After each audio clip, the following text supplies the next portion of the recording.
All right, you guys, so I'm just gonna make a quick video of our day 3 notes. We're totally done, well, kind of, with exponent rules, right? So we'll be circling back to those, though, here in a few days and using those rules again. But today we're just gonna talk about factors and how to find factors, and then what math skills can we accomplish once we know how to find factors of things. So today's notes are pretty easy and quick. So here we go. What are factors? So factors are whole numbers, right? So that's really important, right? They can't be, even if I could divide like a decimal, like 2.5 into a number, that would not make it a factor because it has to be a whole number. So factors are whole numbers that can be multiplied together to get another number. Or you can in turn think of factors as numbers that would evenly divide into another number, right? Because if you can evenly divide, then that means you can multiply them together. So for example, I want two numbers that multiply to give me 12. And maybe off the top of your head, you might be thinking 2 times 6. Right, so those are totally factors of 12 because I can multiply them together. And not only can I multiply them together, but I know I can also evenly divide 12 by 2 and 12 by 6, right? Which is what also makes them factors. Okay, so a couple things we're going to learn to do today is we're going to make factor lists, right? So I'm going to go over here onto the side. It says, does 12 have any other factors? Well, of course it does, right? So we're going to practice making factor lists today. I'm going to talk about that calculator screen here in just one second. So I would prefer you start doing factor lists by hand today. And then if you want to use your calculator in the future, you can totally do that. But in order to make a good factor list, I'm going to go in numerical order. So I'm going to ask myself, what's the very first number that goes into 12? Well, that would be 1. So I know 1 times 12 gives me 12. Right? And 1 times whatever is always going to be the first number on my list. And then what I'm going to do is I'm going to go in order, starting with 1, and I'm going to go down my number list, like 1, 2, 3, 4, 5. I'm going to go in order, and I'm going to ask myself, are these numbers factors of 12? So for example, I already know 1 is a factor of 12. What about 2? Well, of course it is. We just wrote that down. 2 times 6. Excuse me. Oh my goodness. Sorry. And then after 2 comes 3. Well, does 3 go into 12 evenly? Yes, it does. So I know that's 3 times 4. Now my next number in line would be 4. Well, you'll notice that I've already looped back around to 4 on the other side. And so that's how I know my factor list is complete. I haven't missed any factors. So this is it. These are the only 6 numbers that divide evenly into 12. Now, over here, we'll talk a lot more about this calculator screen right here later on, but I just want to point out, your calculator will also find factors for you. If you go into your Y equals button, which is the very top left corner, if you go into the Y1, and in the Y1 line, you type in whatever number you're looking for the factors of, in this case 12, and then you type divided by X, right? You're asking your calculator to go find all the numbers that divide evenly into X. Now, the problem with that, though, is your calculator doesn't know you only want whole numbers. So it's also going to spit out like a ton of decimals. Well, you're just going to, you wouldn't even look at any of the decimals. All right. So once you type in 12 divided by X, then you're going to go look at the table, right? And the table is above the graph button. So you're going to hit second graph to go look at the XY table. And once you're looking at the table, you should go hunt for all the whole numbers that you see in the table. And it should be these 6 whole numbers, right? So you should be seeing 1, 12, 2, 6, 3, and 4. Okay, so we'll talk a little bit more about that later, but I just went ahead and put that here so you can practice that if you wanted to. All right, let's go practice making a lot more factor trees or factor lists. Here we go. So let's look at the number 10. All right, well, I'm going to start with the number 1. So 1 times 10, clearly. And then I'm going to go in order. So does 2 go into 10? Yes, it does. 2 times 5. Does 3 go into 10 evenly? No. Does 4 go into 10 evenly? No. Then my next number in line is 5. Well, I have that over here. I just want to make a loop on the other side. And so that's how I know my factor list is done, because I've gone in numerical order. And as soon as I loop back around to the number that's on the bottom right-hand column, I know my factor list is complete. Right, so it's just a really great way to keep your work organized, and so you're not just kind of hopping all over the place. All right, let's go try 72. He's going to have more factors. So here we go. I'm going to go in order. 1, times 72. And then I just ask myself, does 2 go into 72? And if you're not sure, just use your calculator and just type 72 divided by 2 and see if you get a whole number, right? Clearly it does, because 72 is an even number. So 2 times 36. All right, what about 3? Well, yes, if I go on my calculator and I type that in, right, I'm going to get 3 times 24. Does 4 go into 72? Yes, right? That's going to give me 4 times 18. Let's see, does 5 go into 72? No, so I'm going to leave 5 off. Does 6? It does. So 6 and 12. All right, does 7 go into 72? No. 8? Yes, 8 times 9. And then what do you know? 9 would be my next number in line, and he's over here on that bottom right-hand column. So this tells me that these are all the numbers, right? There are 12 total numbers that divide evenly into 72, and we just found all of them. So if you go in numerical order, it's just a really nice way, like I said, to organize your thoughts. If you hop around and you just kind of start picking random numbers that you know go into 72, it's really easy to miss one, right? So if you go in numerical order, you know that you haven't missed anybody. All right, I'm just going to finish these last couple up really quick. So 50. So I'm obviously going to start with 1 because 1 goes into everybody. So 1 times 50. Let's see, 2. So 2 times 25. Sorry. 3, no. 3 does not divide evenly into 50. 4, nope. 5, yes. 5 times 10. Let's see, 6, no. 7, no. 8, no. 9, no. 10, I just made it across the other side. So 50 was a pretty short list. All right, 120. Sorry. Now 120 is a pretty long list, so you're going to want to write pretty small. So here we go. 1 times 120. And again, I'm just going to go in number order. Does 2 go in there? Yes. So 2 times 60. Let's see, what about 3? Yes. 3 divides evenly to give me 3 times 40. And then 4 divides evenly to give me 30. And then 5 also goes in there, right? 5 times, what's that going to give us? 24. Let's see, 6 would be next, which also goes into 120. So 6 times 20. Let's see, 7 doesn't go into 120. Again, you can just use your calculator to figure that out. What about 8? 8 does, right? 8 would be 15. Let's see, 9 does not go into 120, but 10 does, right? 10 times 12. And then 11 doesn't go into 120, and then 12 would be my next number in line, and there he is. So this is my complete factor pair list for 120. Right, so these are all my factor pairs. It's a pretty long list. 120 is a big one. All right, and then last but not least, we have x cubed, right? So just like numbers have factors, right? All these numbers multiply to give me 120. I can also make a factor pair list for x cubed, right? Because we just learned what exponents are, right? So x cubed would just be x times x times x, right? So for him, his factor pair list is just going to be the expansion of what it means to cube something, right? Which is to multiply it by itself 3 times. All right, now why are we going to be making factor lists? Well, for quite a few reasons, right? But the main reason, which has nothing to do with your homework assignment today, actually, it's going to be for future stuff, is to answer questions like these 4 questions right here. Okay, so it says, what is the greatest common factor? I think you guys have learned this terminology before, but if you haven't, that's okay. We want the greatest common factor between 72, which is all these numbers, and 120, which is all these numbers.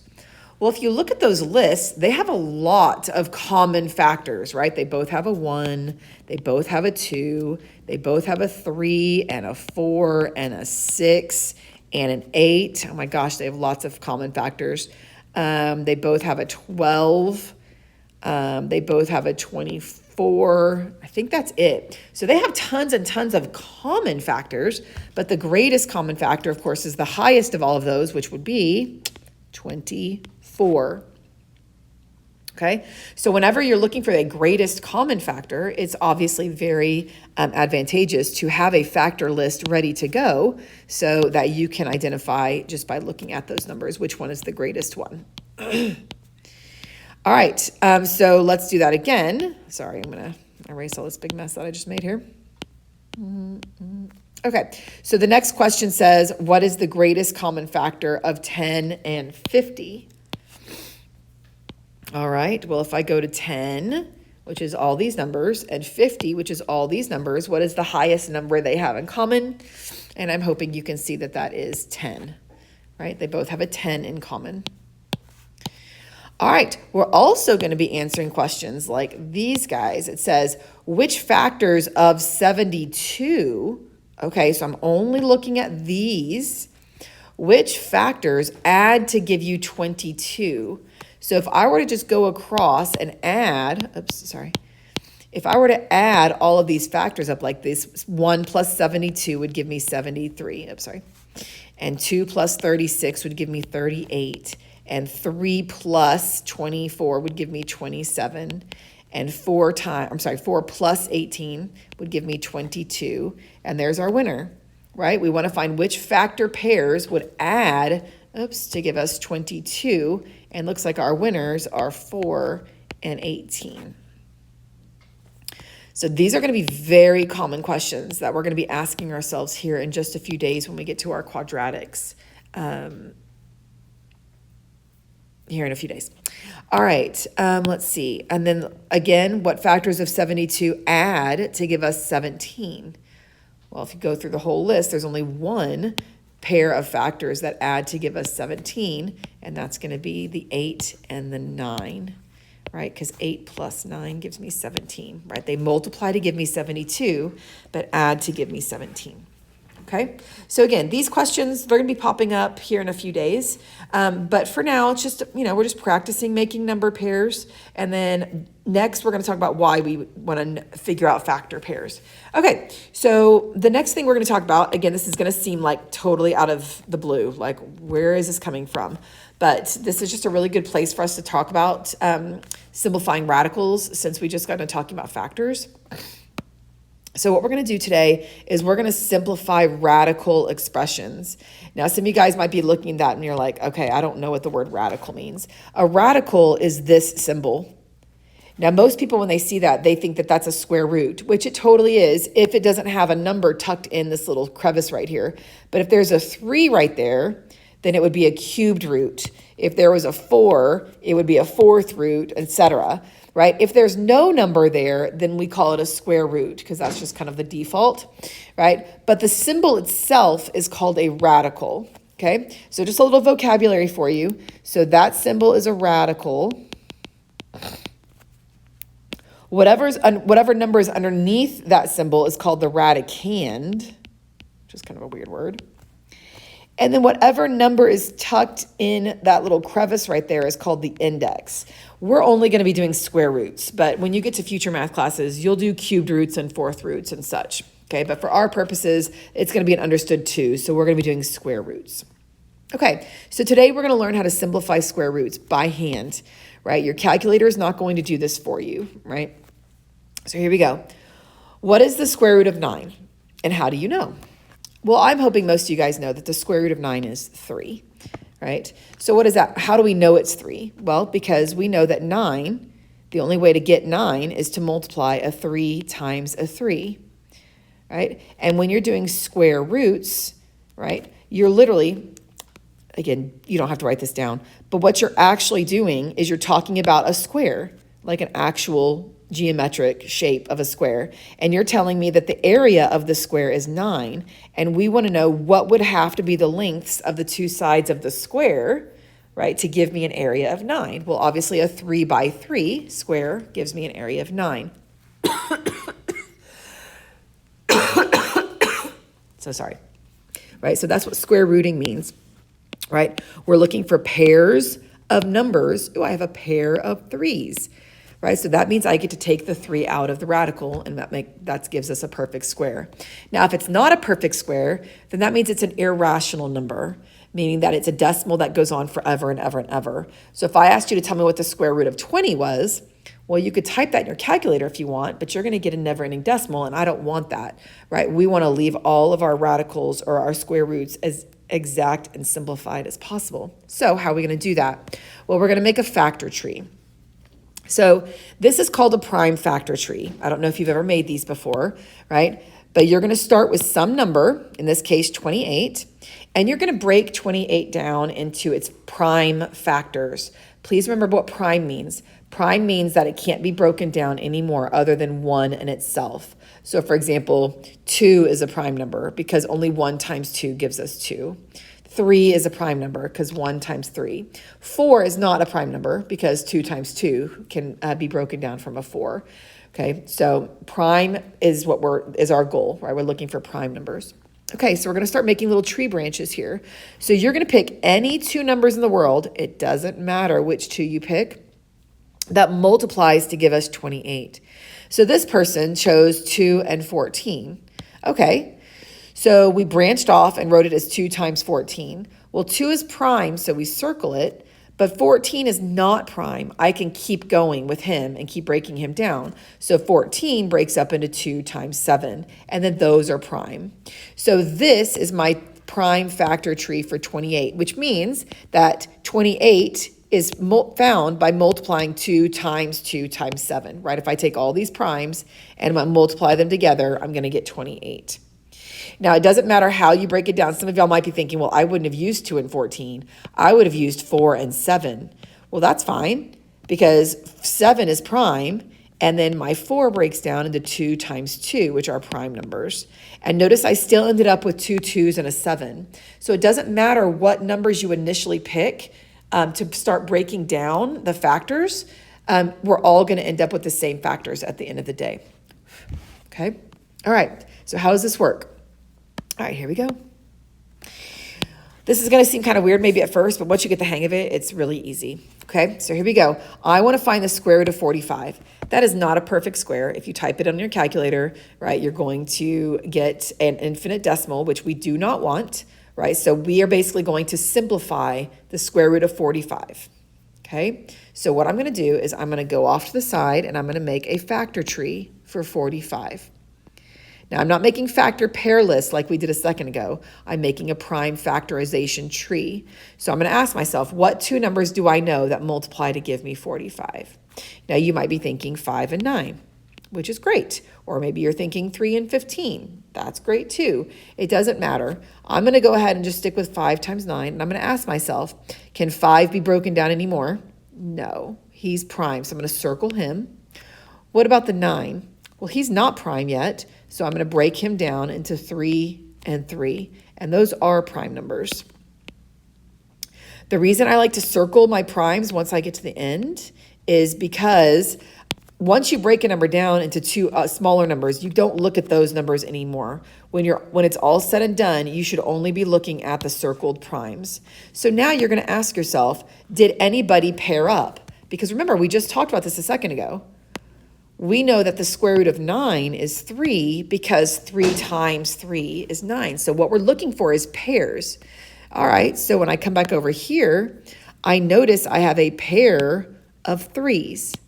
So whatever number you have a pair of, you get to take that number out of the radical to represent the pair. You're not taking them both out, right? You're taking out the number that you have a pair of, okay?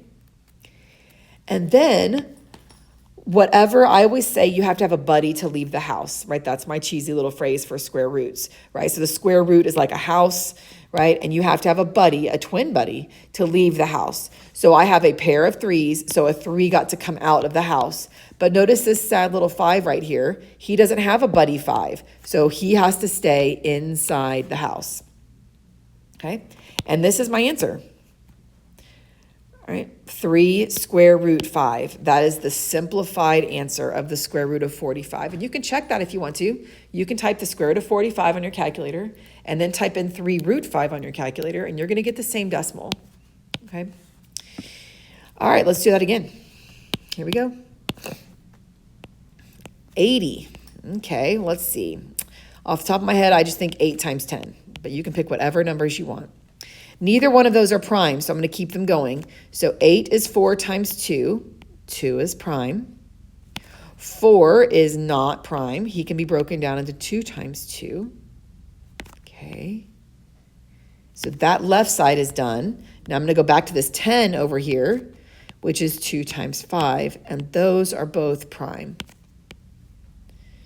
And again, if it helps you, please cross out, right? Once you've broken a number down, that number is gone. You shouldn't be looking at him anymore. I should only be focusing all of my attention when I'm all done on just the primes.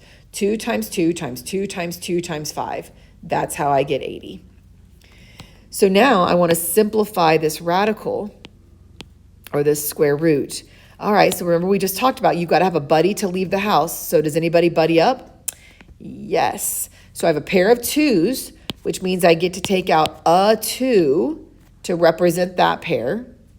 But then I notice I have another pair of 2's, which means I get to take out another 2. It gets to come out of the radical to represent that pair. And then, of course, my sad little 5 again. He doesn't have another 5 to buddy up with, so he stays inside. Now, what do you think we do with these 2 2's that we took out? Well, guys, this is just one giant multiplication problem, and it's still a multiplication problem. So when I take 2 2's out, they're going to get multiplied together, and that's going to give me 4 square root 5, and that is the square root of 80 simplified. Okay. All right, let's just keep practicing, right? Once you get this down, it's pretty much the same thing over and over again. All right, here we go. Let's do 147. Let's see. Off the top of my head, I can see that 7 goes into that 21 times. Again, you can pick whatever numbers you want. I just happen to catch the 7 times 21. 7 is prime. 21 is not, right? 21 is 7 times 3. But those are both prime. So this was a very short little factor tree. 7 times 3. And then I ask myself, who buddies up? Well, it looks like I've got a pair of 7's. So that means I get to take a 7 out to represent that pair. And then my 3 that doesn't buddy up has to stay inside. Right? There you go. It really is that quick and easy. Right? Just looking for buddy pairs. All right, let's hop over here. I'm going to do all these. Again, feel free to fast forward if you want. So 125, let's see, I know 5 goes into that 25 times, and 5 is prime. 25, though, is another 5 times 5. So everyone should be getting 3 5s, right? 5 times 5 times 5. That's how we get 125. Well, did anybody buddy up? Sure, I got a pair of 5s. So that means I get to take a 5 out of the radical. They get to leave the house. But then the third 5 does not buddy up. So one of the 5s has to stay inside. There you go. All right, moving right along. The square root of 64. Now, I'm hoping the majority of us know that the square root of 64 is 8 because that's a perfect square. But if you don't, I do want to talk about how to figure that out, right? If you want to do this the long way. Obviously, if you know he's a perfect square, then just write 8 and then move on about your day. You don't have to show me a bunch of work for that. But let's say I wasn't quite sure if he was a perfect square or not. So I might start breaking him down into factor pairs. So 2 times 32, 2 times 16. Maybe I split this up into 4 times 4, and then each one of those becomes 2 times 2.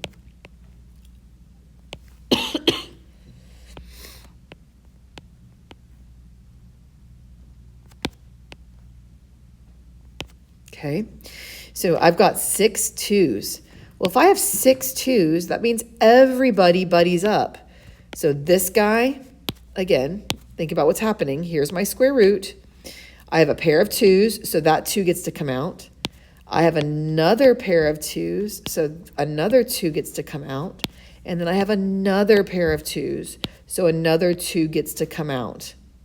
And there's nobody left because everybody buddied up, which means there is no need for the house anymore, right? That's how I know it's a perfect square, right? When everybody buddies up and everybody gets to come out of the house.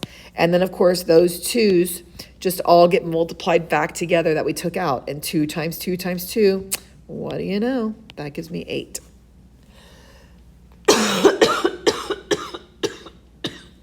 So sorry, pardon my coughing. All right. Number 6 is just a tad bit different. I hope you noticed that the only thing that's different about this problem is you have a 3 in the front attached to the square root. So what is that 3? Well, he's a multiplier. Right? This just means this means 3 times the square root of 28, right? So whatever I do to simplify 28, I just need to know that there's already a 3 multiplier hanging out in the front. Okay, so let's go simplify 28. That's a pretty quick one because that's just 4 times 7. And 7's prime. And then 4 is 2 and 2. So we do have a buddy pair of 2's that get to come out. Okay, so, but remember, I already have the 3 multiplier. So he needs to come down, and then he's going to get multiplied by the 2 that we're taking out, and then the 7 has to stay inside because he doesn't have a buddy pair. So my final answer is going to be 6 root 7. And again, you don't have to show me that middle step, right? I just don't want to lose anybody, so I'm just bringing that down. So I'm still simplifying the square root of 28. I just have to make sure I multiply by whatever I took out times the 3 that's already hanging out in the front. Okay. Same thing for number 7, right? We have a -5 multiplier, so I need to make sure I bring him down, and then I just need to go simplify the square root of 72. Okay, let's see. 72 is 8 times 9. And that's 2 times 4. Again, use your calculator as much as you need. I know I'm going through these pretty quick, but once you get the hang of it, this is kind of the same thing over and over again. And then 9 breaks down to 3 times 3. So no matter how you break 72 down, we should all end up with 2 times 2 times 2 times 3 times 3, right? 3 2's and 2 3's, everybody. All right, so here's my square root. All right. Let's see what we can take out. We have a pair of 2's. Oops, sorry, I meant to highlight that. Let's scribble it. I have a pair of 2's, so I get to take a 2 out. I have a pair of 3's, so I get to take the 3 out. And then, sadly, that little 2, he's left on the inside because this 2 right here doesn't buddy up. And then, of course, I've taken multiple numbers out, and there was already a -5 multiplier out there in the first place. So now I'm going to multiply the -5 times the 2 and the 3 that I took out, which is going to give me -30 root 2. Okay, and that's my final answer. All right, and then number 8 is just the square root of 100. I'm really hoping we all know that that's a perfect square, which is 10. If you don't know it's a perfect square, you can, of course, break down 100, and you're going to get 2 times 2 times 5 times 5. And it's very similar to doing it the long way like we just did on number 5, so you can always do that if you want to. All right, almost done. The last thing we need to talk about is how to multiply radical expressions times another radical expression. And all you have to know, it's really easy. You just have to know that with radicals, you can only multiply outside numbers times outside numbers. So the fact that I have a 2 times a 7 as outside numbers, I can multiply those together. But then I can only multiply numbers that are out inside the radicals times other numbers that are inside the radicals, right? So that's where they're getting the 15, right, over here. Right, because 5 times 3 is 15, but if they're under radicals, they have to stay under radicals, and then, of course, the 2 times 7 gives me 14. Now, obviously, once you multiply, you do need to check to see if you can simplify the radical, because we're kind of right back to these questions up here. Okay, so here, let's go try a few really quick. All right, so I'm going to do a lot of work on this first one, just so I don't lose anybody. So again, I'm multiplying 2 radical expressions together. So I can only multiply outside numbers times outside numbers. So 2 times 5 is 10. And then I can multiply inside numbers, inside radicals times inside radicals, which is going to give me the square root of 24. Now, technically, that's my answer, except you do need to check to see, because you just made this 24 underneath a radical, which is a much bigger number than anything you started with, and you need to see if he is simplifiable. Well, we're right back to what we were just doing a second ago. Okay, 24. So I'm going to go off to the side. I'm going to make a factor tree for 24, 2 times 12, and see if I have any pairs that can come out. And there are. All right, so it gives me 2 times 12, 2 times 6, and 2 times 3. All right, but again, just like the problems we were just literally talking about 5 seconds ago, we already have this 10 multiplier on the outside. So I've got the 10 multiplier times, and then I notice that I have a pair of 2's. So I'm going to take out a 2. And then we haven't seen this yet. You notice how we actually have 2 numbers left inside that don't have any buddies? So they have to both stay inside. And you guessed it, we're going to multiply them back together because they were factors anyway, right? So this is just a big multiplication problem. And so once we clean up that mess, our final answer would be 20 because that's 10 times 2. And then, of course, there's a 6 left inside. Right? And that's our final answer. Okay, so I'm just going to kind of fly through these other ones. Feel free to do as many examples as you need to. I am going to come down and do number 7, though, in just 1 second. Let me do the top row first, and then I'm actually going to hop down and do number 7 because he's a little bit different. All right, so on number 2, I'm going to multiply outside numbers times outside numbers, which gives me negative 12. And then I'm going to multiply inside numbers times inside numbers, which is going to give me 54. So negative 12 square root 54. But 54 is a pretty big number, so I'm going to go off to the side. And I already know that's 9 times 6, because that's literally the 2 numbers I just multiplied to get there in the first place. So when I break down 9 and 6, I get 3 3s and a 2.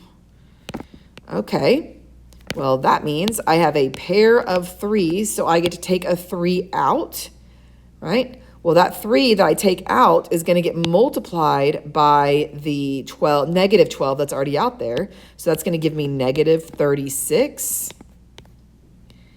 And then the 2 and the 3 that are left over that didn't buddy up, they are going to get multiplied back together. And that would be my final answer.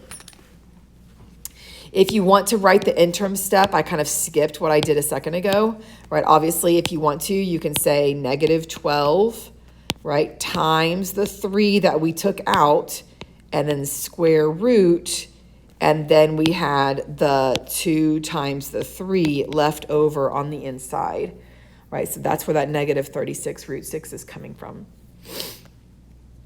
All right, number 3, let's see, there's an understood 1 here. So again, you're just doing 1 times 5, so 5, and then 12 times 3 is 36. Well, the cool thing about 36, if you know your perfect squares, is 36 is a perfect square, right? The square root of 36 is 6, so we're just going to multiply 5 times 6, which gives me 30. Okay. All right, I'm going to go ahead. The rest of those are pretty self-explanatory, I think, in the middle. I want to talk about number 7 because it's all of this squared. Now, you can do a couple of different things. You can, of course, distribute the power, which that might be a little confusing for us at this moment, but I would suggest just writing this out in expanded form. Anytime I see a square, that simply means I'm multiplying 4 root 5 times another 4 root 5, right? That's what squaring means. I'm multiplying something by itself. And now we're right back to the questions that we just did, right? So now I can multiply outside times outside, which is 16. And then inside times inside, which gives me 25.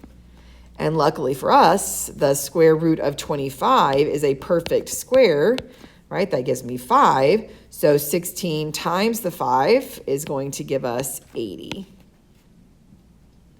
And you can totally type this in your calculator, right? If you can type all that in your calculator, and it's going to tell you that it's 80, but you do have to make sure you put parentheses around it, right? Remember, if it's in parentheses on the paper, it has to be in parentheses on your calculator, okay? Same thing on number 8, just really quick, right? I know I'm squaring something, which means I'm multiplying it by itself. And then we're just doing outside times outside, which gives us positive 4. And then 7 times 7 is 49, but 49 is a perfect square. It's 7. So I'm just multiplying the 7 times the 4, so we get 28. Okay? All right, I'm gonna go back really quick and just do those middle ones that I skipped. But other than that, if you wanna stop the video and you feel good, then that's great. If not, you can hang on and do the rest of them. But then you should be working on your day 3 homework assignment, which is in your basket. All right, see you guys soon.